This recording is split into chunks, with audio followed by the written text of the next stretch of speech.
सभी को श्री हरिवंश दंडवत प्रणाम। राधा वल्लभ श्री हरिवंश। जय जय श्री वृंदावन धाम।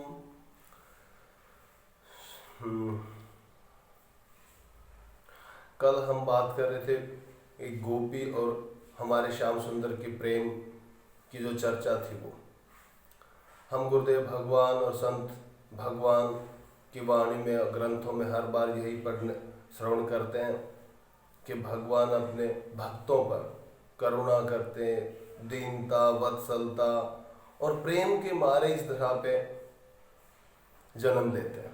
अपने भक्तों की हर कामना को पूर्ण करने के लिए हमारे श्याम सुंदर तत् पे रहते हैं।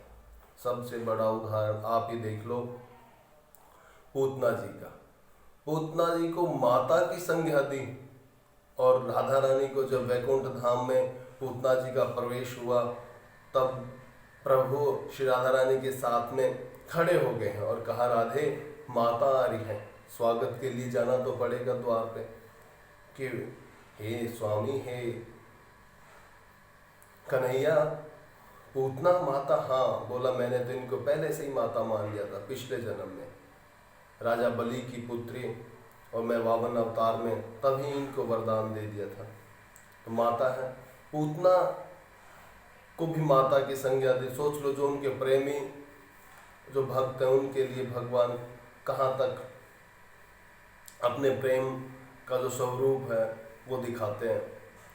वो जो गोपी, ये जो गोपियां हैं, ये भी पिछले जन्म में इनकी इच्छा थी कि हम भी भगवान को इस भाव में, जैसा जिसका भाव रहा उस भाव में गोपियों को प्रभु ने वो प्रेम प्रदान किया। और यही वो ऋषि महात्मा हैं जो वृंदावन की गोपियां बनी। भगवान राम के अवतार में जो नैमिषारण्य वन में तप कर रही थी और भगवान वहाँ से गुजरे और जैसे प्रभु के रूप का दर्शन हुआ, मन में अनेक अनेक कामनाएं उत्पन्न हुई और हमारे श्याम सुंदर ठहरे अंतर्यामी, सबकी हृदय की भावना को जान गए और वहीं से कह दिया, तथास्तु। ये वही गोपियां हैं, लेकिन थोड़ा सा समझने का फेर है, बस जिसकी जैसी बुद्धि वैसा उसमें लगा लेता है। लेकिन चलो छोड़ो इस बात को। ये जो गोपी हैं इनका वैसा ही भाव है कि कोई किसी बहाने से प्रभु को देखना चाह रही हैं, अपने प्रेमी को, कोई वात्सल्य भाव से। और एक बात और बताऊं, सुंदरता तो बहुत है सृष्टि में, प्रभु का स्वरूप है तो सृष्टि भी सुंदर बनाई है। इस सृष्टि में और भी बहुत सारे शरीर सुंदर देखे होंगे आप लोगों, दर्शन भी होते होंगे, लेकिन इतना आकर्षण नहीं होता। जब कोई भी सुना है, अनुभूति भी हुई है इस बात की कि प्रभु का जब नाम लेते हैं, उनकी चर्चा होती है, तो हृदय में एक वो प्रेम उत्पन्न होता है जिसको बयान नहीं कर सकते, बता नहीं सकते, सिर्फ महसूस कर सकते हैं। उनकी सुंदरता का वर्णन करते हैं, उसके अपने श्री श्याम सुंदर चरण कमल से लेकर के उनकी रूप माधुरी का जैसे वर्णन करने लगते हैं। ऐसे तो क्षमता है नहीं, गुरुदेव भगवान की वाणी में सुना है कि उनका ऐसा स्वरूप है, लेकिन सुनते सुनते इतना हृदय रोमांचित हो उठता है कि अपने पे बस बता दिया ना कि इसको बयान नहीं कर सकते, बता नहीं सकते। जिसका प्रभु से, प्रीतम से, प्यारे से, सांवरे से, लालजू से जिसका जैसा प्रेम है वो अनुभव कर सकता है और अपने आप के अंदर हृदय में रख करके बस उसकी पिपासा पूर्ण कर सकता है रूप माधुर्य का दर्शन करके। ऐसे ही ये गोपियां हैं, जैसे ही दर्शन करने के बहाने ढूंढती थी और जिसको दर्शन होता था तो वो बेशुद्ध हो जाती थी। ये बेशुद्ध क्यों होते हैं? हम दूसरे सुंदर शरीरों का दर्शन करते हैं तो हमारे शरीर में कोई होता है, हाँ आकर्षण होता है, लेकिन इतना नहीं हो पाता। प्रभु के, गुरुदेव भगवान के वचनों को स्मरण करके तुरंत उस रूप से दूर हट जाते हैं और कहते हैं नहीं, प्रभु ही हैं हमारे, साक्षात, निकल जाते। लेकिन जिसको प्रभु का, गुरुदेव भगवान, दूसरे संत भगवान कहते हैं, जिसको एक बार दर्शन हो गया उसको सृष्टि देखने की जरूरत नहीं है। कहते हैं कि प्रभु आपके दर्शन हो गए, अब ये नेत्र रहे ना रहे कोई फर्क नहीं पड़ता, नेत्र बंद कर लेते हैं और कहते हैं कि इन नैनन में, जिन नैनन में श्याम समायो, वो जग मतलब देखने की फिर जरूरत नहीं उनको, उस संसार को देखने की कोई जरूरत नहीं है।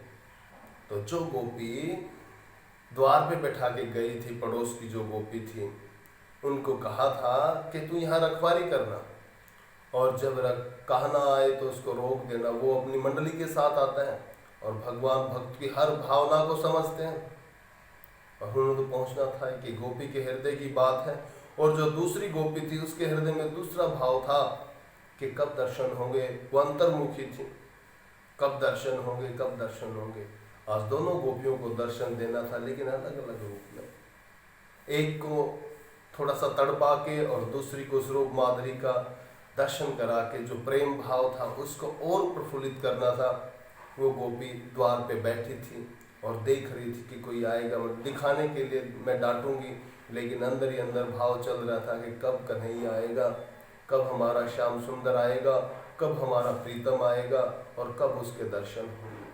अंदर भाव था, और भाव भी ऐसा जिसके दर्शन एक बार जिस जीव को हो जाए।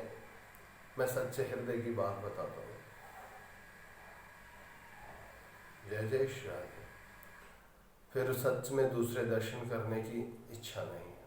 ये गुरुदेव भगवान की कृपा से, गुरुदेव भगवान के आशीर्वाद से सब कुछ प्राप्त होता है। जैसे ही कन्हैया वहां आए, हमारे श्याम सुंदर उस गोपी के द्वार पे पहुंचे, और जो गोपी ढोरी पे बैठी थी रक्षा के लिए माखन की, उस गोपी ने जैसे उस रूप के दर्शन किए और गोपी बेशुद्ध हो गई। और गोपी बेशुद्ध हुई, ससुराल में थी ये तक ज्ञात नहीं हुआ। सिर से पल्लू सरक गया, हाथ एक कपोल पे लगा लिया और उसी के दर्शन करते रहे। गोपी को हमारे श्याम सुंदर वहीं दिखाई दे रहे हैं, लेकिन एक रूप में अंदर माखन चोरी लीला भी हो रही है। और गोपी उस रूप माधुरी में ऐसी खो गई, ऐसी खो गई, ऐसी खो गई, जैसे जन्मों जन्मांतर की पिपासा आज ही पूर्ण हो जाएगी, आज ही वो प्यास मिटा लेगी। उसको रखवारी किस बात की, जिसका सब कुछ लुट गया हो वो किसकी रक्षा करेगी? उसका तो संपूर्ण प्रभु ने हर लिया था।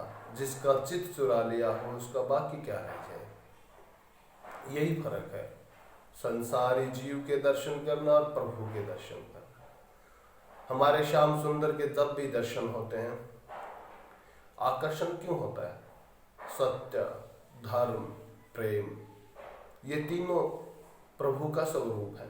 जहाँ सत्य होगा वहाँ हमारे श्याम सुंदर होंगे। और धर्म की रक्षा के लिए इस धरा पे हमारे श्याम सुंदर अवतार लेते हैं। और रहा प्रेम, प्रेम तो इस सृष्टि का आधार है। और दूसरा हमारे श्याम सुंदर हमारी प्रियाजू प्रेम का ही स्वरूप है। जो उनका एक बार दर्शन कर ले फिर संसार में कुछ बाकी नहीं रह जाता। ये तो हम संसारिक बंधनों में बंधे हैं, अन्यथा सब कुछ छूट जाए, ऐसा कुछ नहीं है उनके दर्शनों के आगे कि कुछ रह जाए। उस गोपी के साथ भी ऐसा ही हुआ, उसका तो सब कुछ लूट गया था अंदर जा करके। और हमारे श्याम सुंदर ने वो लीला करी, माखन लीला। छोटे छोटे हाथ थे, कमोरी बिल्कुल छत के ऊपर बांध रखी थी, और वो कमोरी छू नहीं सके। गोपी इसलिए बांध की गई थी कि कन्हैया वहां तक पहुंच नहीं जाएगा। लेकिन भगवान अपने भक्तों की हर भावना को पूर्ण करते हैं।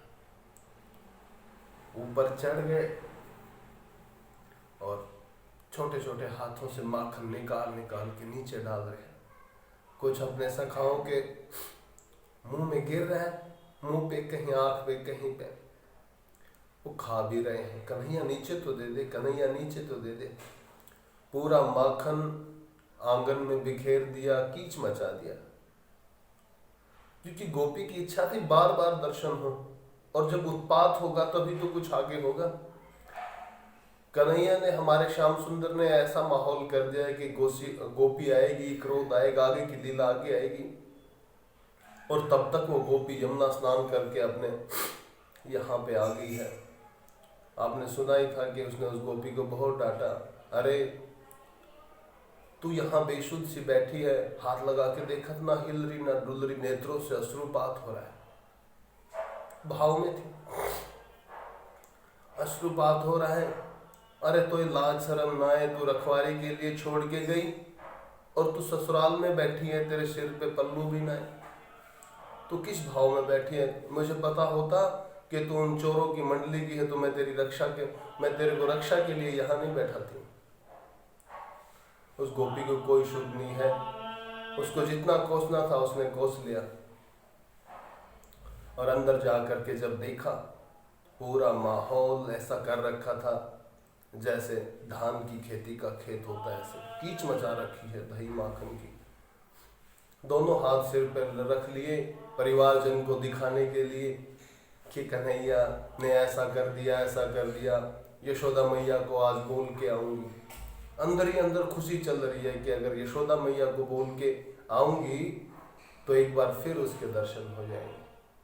अंदर से हृदय आह्लादित है, लेकिन अपनी सास, अपने ननद, उन सबको दिखाने के लिए, अपने पति को दिखाने के लिए नाटक कर रही है कि नहीं, मैं कन्हैया को डांटूंगी और यशोदा मैया को बोल के आऊंगी अपने लाला को अपने वश में रखे, हमारे घरों में आके ये उत्पात ना करे।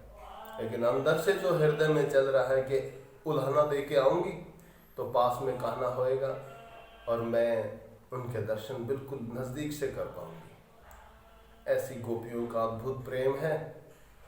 ये गोपियां प्रेम का ही स्वरूप है।